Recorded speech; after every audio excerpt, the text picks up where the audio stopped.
Hi again, folks, and welcome to the Mysterious Chicago podcast from Mysterious Chicago Tours, History at its Coolest. I'm Adam Seltzer.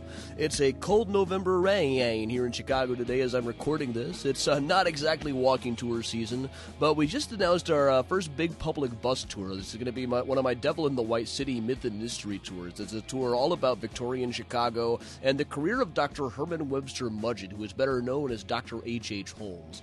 This is the guy from Eric Larson's Devil in the White City. He is often advertised as America's first known serial killer. Now, that's not entirely an accurate title for him. And for one thing, he wasn't even the first serial killer in Chicago. There was a guy named Thomas Neal Cream operating here a few years before him, though you might consider him actually a London serial killer. He was actually from Scotland, started his career killing people here, then moved over to London to finish. They ended up hanging him there, so maybe he doesn't count as an American serial killer. And he's a subject for a whole other podcast, really. And really, it's also very much debatable whether Holmes really fit the model of a serial killer in the way that we think of the term now. He was really more of a multi-murderer than a serial killer. But let's not get bogged down with semantics. The legend of Holmes is pretty well known by now. It's about to be the subject of a Martin Scorsese and Leonardo DiCaprio film. Holmes is the guy who built the building we now call the Murder Castle, a 3-story building down in Englewood. It was full of secret passages, hidden rooms, hidden chambers. There was a soundproof vault. He was fond of showing off to people that this walk-in vault was soundproof. Now, can you think of one good reason why somebody would want their walk-in vault to be soundproof, other than killing people? There's really no other possible reason for it. In fact, if I had a walk-in vault, I would want people to be able to hear me banging on it if I got locked inside of the place or something. But apparently this place was all set up as a hotel to lure people who came to the World's Fair in 1893 to their deaths. A lot of that just comes out of mystery and legend and folklore and stuff, but really no research topic has kept me nearly as occupied as the story of H.H. Holmes. Sorting out fact from fiction on this guy has literally kept me occupied for years. What I found early on researching him and really trying to dig into the primary sources and finding out what we know and how we know it about the guy is that a lot of what we hear about Holmes now is not based on good sources. A lot of it's really just based on tabloids and pulps and stories that Holmes told himself that turned out to be complete BS. Whatever else he might have been, the guy was absolutely a chronic liar. He was a swindler first and foremost. What killing he did was mostly related to keeping his swindles going, not out of some inner drive to kill. At one point, he confessed to having killed 27 people, but a few of the people he confessed to killing were still alive at the time. One of them walked into her local post office, banged her fist on the desk, and said, "I want to make a statement. I have never been murdered. Not by H.H. Holmes, not by anybody else." And she's a subject for another podcast as well. She was a very interesting character.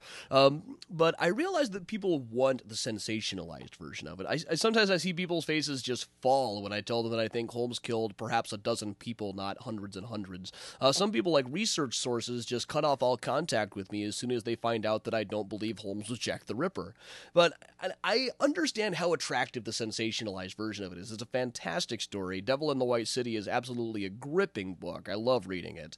But I also think, people deserve better than what they're getting, especially in the ghost lore field and the true crime field. People deserve to get the real story, not just some made-up tabloid and pulp that we insist is the real story. We're really just playing people for fools when we do stuff like that. If we're going to solve mysteries, to quote Indiana Jones, we cannot afford to take mythology at face value. So today with H.H. Holmes, I've researched this guy really just back to the Stone Age, rolling up my sleeves in the microfilm room with the newspaper archives, the legal archives. We get all kinds of cool stuff about the guy in the legal archives. He was sued constantly. There's a ton of paperwork. Today for the podcast, I want to focus on one Holmes mystery that I have solved, I'm proud to say. I love it when I get to solve a mystery. This one was kind of a big one for me, but one story that has come up over and over again in Holmes books. It's in The Beast of Chicago, the graphic novel. It's in Devil in the White City. It's been in other Holmes books going back to the 1970s, and also some short articles about him back in the 30s. It's the mystery of what happened to Dr. Holton, who is said to be one of Holmes's first victims. Now, the story always goes like this. H.H. Holmes came to Chicago shortly after getting out of medical school, and he wandered into this pharmacy on 63rd Street, Dr. E.S. Holton's pharmacy. The story is always told that Dr. E.S. Holton was an old man who was slowly dying of cancer upstairs. Meanwhile, his poor hapless wife was trying to run the pharmacy all by herself, despite not having really any clear idea about pharmaceuticals or anything, or certainly not being a licensed pharmacist. So she was only too happy to take on this enthusiastic young go-getter H.H. Holmes, and eventually sold the whole place out to them, but wasn't able to get the money. And then she and her husband both mysteriously disappeared, and Holmes told everybody that they had gone off to California and they were never seen again. It's always broadly implied that Holmes probably murdered the both of them, which is not the most unrealistic assumption. I may not think that guy killed hundreds of people, but we're not. It's not like we're smirching the honor of a good man when people make up stories about him. He was absolutely a swindler and a monster. When I was first researching Holmes, I noticed that even when an article or book mentioned Dr. E.S. Holton, one of the really old ones from the 1890s, they didn't really say anything about Dr. Holton being missing. In fact, hardly anybody mentioned Dr. Holton at all. The story almost never came up. There were just a few articles that mentioned that Holmes had bought a pharmacy across the street from the site where he would later build the castle building from someone that they always called Mrs. Dr. Holton. Who then had some trouble getting the money from, and they did mention that, and supposedly there was a lawsuit, though I've never found a record of the lawsuit. Now, the first mention I know of Dr. Holton disappearing comes in an article from a Denver newspaper a couple of years after Holmes was eventually executed. He was executed in Philadelphia for just one murder. We know he killed a lot more than just one person, but he was executed just for the one of them. A couple of years later, there was a guy named W.J. Bunye, who was a traveling salesman, who, according to the Denver newspaper, was giving talks about H.H. Holmes. He said that he was Holmes' old roommate and had all of the scoop on him. And he told the story about Holmes going to Englewood and buying up this pharmacy from a woman, from Mrs. Dr. Holton, who afterwards was never seen around anymore. That may be where the story got started. It's an interesting thing. I like to hold up the Denver newspaper article a lot. It's a kind of a good example of why it's hard to research H.H. Holmes. Now, he had some very good stories about things Holmes had told him about why he became such a swindler. He said that when he was a kid, somebody swindled his family, and he decided to get revenge on the world by swindling everybody else. And that'd be a great little insight. But there's a few things we have to figure out. We have to figure out first if the Denver newspaper was telling the truth to begin with. It could have been they just made W.J. Bunye up altogether because they needed to fill space one day and just used him as like a device to retell the story of H.H. Holmes. And then if we find out W.J. Bunye was a real guy, we have to figure out whether he was telling the truth about what H.H. Holmes had told him. And then even then, we have to figure out if H.H. Holmes was telling the truth, and that's usually where these things fall apart. In Holmes research circles, we have a saying, you could always tell that Holmes was lying because his lips were moving. Which is absolutely the truth. He lied all the time. He lied when he didn't have to lie. He lied to the census man. He lied when lying only made things a whole lot more difficult for him. But in the case of W.J. Bunye, it falls apart in the middle. He was a real guy. The Denver newspaper didn't just make him up completely, but he's not the most reliable source. A lot of the names and dates in his Holmes stories are so completely off that it's obvious that he didn't actually live through the whole thing himself. And also, a couple of years later, he was arrested, Walter J. Bunye was, for shooting his barber. There's a good joke about a really bad haircut in here someplace. So anyway, having noticed all of this stuff, I decided I was going to make it my mission. I was going to find out what happened to Dr. and Mrs. Holton. Now, if they went missing, someone must have gone looking for them. There should have been some mention of it someplace. But the trick was, all I had was the initials, E.S. Holton. And it's tricky to look up somebody when they go by initials and all you have is the last name in a big city. Now, there were a lot of E. Holtons living in Chicago in the 1880s. And of course, the 1890 census only exists in bits and pieces, which makes it even harder. I guess the whole thing was lost in a fire. But there were plenty of mentions in city directories of Dr. E.S. Holton running a pharmacy at 763rd, which is right across from where the murder castle would have been. This is back before they renumbered everything. So I started going through all the newspapers, all the city directories, trying to find everything I could on the Dr. Holton who ran the place at 63rd and Wallace. And eventually, when I started typing things under Englewood instead of Chicago, I started getting more results. I think Englewood is what really helped me narrow it down. Eventually, I came upon this book from 1886 called Medical and Surgical Directory of the United States. I only saw it on Google Books. I have to imagine it must have been about the size of a phone book. It listed every single doctor in practice in the United States, plus what school they graduated from and what year they graduated. And there under Illinois, there's a listing of 15 or 20 doctors in Englewood, one of which is Dr. Holton, and that gave me Dr. Holton's first name, what the E stood for. And here's where it gets interesting. The E.S. in Dr. E.S. Holton stood for Elizabeth Sarah.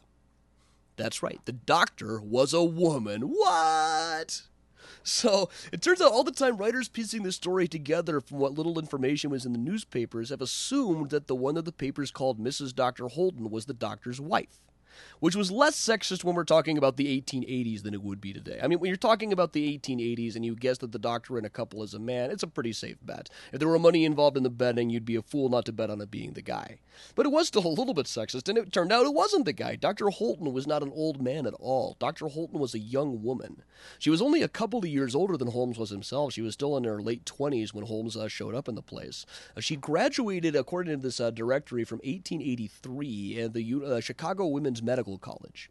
But from that, I was able to piece more information about her together. It turned out in 1881, she studied for a while at the University of Michigan, which is where Holmes himself graduated in 1885. So it's entirely possible that they knew each other a bit, or at least that they had mutual friends. So once I had the first name, the rest got to be a lot easier to piece together. It turns out Dr. Holton was Dr. Elizabeth Sarah Sanders Holton by name. Her husband had some sort of job on the railway. I've never been totally clear what his job entailed, but it was on the railway. And her husband certainly wasn't dying of cancer in 1886. He lived until well into the 20th century. Elizabeth herself died in the 1930s, so she outlived Holmes by almost 40 years. And that's the good news. They lived. That's good news. They certainly didn't disappear. In fact, they're buried side by side at Oakwood Cemetery, which is right down the road from the pharmacy side. I've got a selfie at their graves. So exactly when they sold out to Holmes is difficult to tell. There's no lawsuit on file as far as I can find. I mean, there's lots of lawsuits about Holmes, but not one with the Holtons as near as I can figure. She seems to have sold to Holmes right around the time she became pregnant with her second child, which might be why she decided to give up the pharmacy.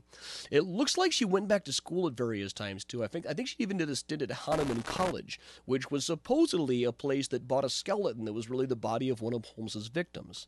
Though the whole story about him selling bodies to medical schools, again, is a whole other story for a whole other podcast. That's a long and twisting story as well. So one big mystery left to me is why no reporter talked to Dr. Holton in 1885.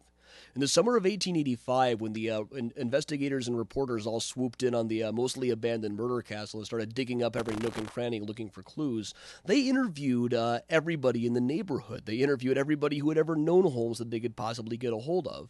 Now, Dr. Holton and her husband still lived right nearby at the time. They were still right in the neighborhood, but they might not have been there during the summer. In May, just a couple of months before the investigations, one of their daughters died. So it might be that they were off in mourning someplace. And Holmes, for the record, was safely in prison at the time that this daughter died, so he's off the hook for that one, too. So the mystery of Dr. Holton is solved. There's still a few different mysteries to me. I don't know why there's no record on file about him buying the pharmacy that I can find. I've never been able to find a photograph of Dr. Holton. Usually if people live up to the 1930s, there's probably a photograph of them around there someplace. But the mystery is solved, and on private Holmes tours, when I'm just in my car, I can take you right to their graves. I can't really do that on the bus tours because it's way on the other end of the cemetery from the entrance. They don't like buses going into cemeteries. But there is that's one more Holmes mystery that we've been able to solve, and it's one of that's really been a fascinating one to research. I'm sure we're going to have many Holmes podcasts over time here. Even if I don't think he killed hundreds of people, his career is just endlessly fascinating, and I may have some news about a book on him very soon, so stay tuned for that. But also, if you go to MysteriousChicagoTours.com right now, you can get information on the upcoming H.H. Holmes tour that we'll be running. That is going to be on Saturday afternoon, December 12th. And then if you want to stick around, I'm going to be running another tour after that. I think it's going to be the Unsolved Mysteries of Chicago tour right afterwards. So you can just stick on the bus and stay warm the whole time if you buy tickets for both of them. That's all being run through Atlas Obscura. That's atlasobscura.com. They encourage people to seek out all of the weird places in their cities, all the weird points in their history. I've been teaming up with them for a number of different events, all of which you can find out about on mysteriouschicago.com. So that is it for today. Take it away, Stiffs Incorporated, with the music outro to the Egress.